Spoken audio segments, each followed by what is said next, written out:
Qui décide finalement au Real Madrid? Tu vois les scénarios. Les coachs voulaient qu'il y ait une haie au moins d'honneur pour le FC Barcelone. Kylian Mbappé voulait autre chose. L'équipe l'a suivi.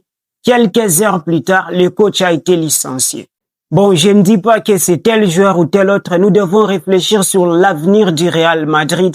Ce n'est pas du tout la même chose qu'on a vécu avec les Real de Raúl, les Real de Cristiano Ronaldo et des joueurs phares qui ont passé à ces clubs. Bonjour mes abonnés, ici c'est Cass. Je parle du football. Si ça vous intéresse, abonnez-vous. Let's go. Avec Kylian Mbappé, il y a au moins des coopérations difficiles avec les entraîneurs, mais également avec les joueurs. Quand il est venu au Real Madrid, c'était l'association Mbappé, Vini Junior, Hendrix. Tu te rappelles déjà leur manière de collaborer? C'était pas du tout bon. Vini Junior a fait profil bas pour laisser Mbappé qu'il puisse briller. D'accord? Est-ce que vous me comprenez? Si tu es fan du football, tu sais de quoi je parle. Kylian Mbappé, quand il était au PSG, c'est lui qui dictait la manière dont les choses doivent se passer.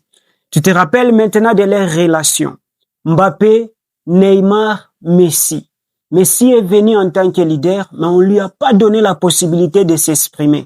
Il y avait même des difficultés au moment des tirs au but où Messi voulait tirer, mais Mbappé prenait le ballon. Tu vois un peu ce que je veux dire. Non seulement ça, la relation Mbappé-Cavani. Tu te rappelles? Bon, c'est ce qui prouve et qui nous montre que la gestion des superstars est difficile et c'est ce qui a fait en sorte que même au Real, lorsque Mbappé est parti, il n'arrive pas à s'adapter parce qu'il veut que toute l'attention repose sur lui.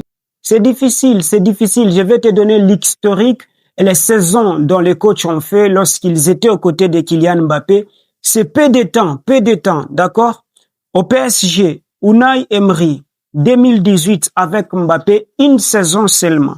Thomas Tuchel, 2020, 2 saisons et demie seulement avec Mbappé. Christophe Galtier, toujours le PSG, 2023, une saison. Carlo Ancelotti, une saison. Là, nous sommes au Real Madrid en 2025. Xabi Alonso, le dernier, au Real Madrid 2026, 6 à 7 mois, c'est fini. C'est quoi le problème maintenant avec les Real? Kylian Mbappé vient, les choses se compliquent. Mets-moi en commentaire qu'est-ce que tu penses et qu'est-ce que tu vois de l'avenir de ces clubs.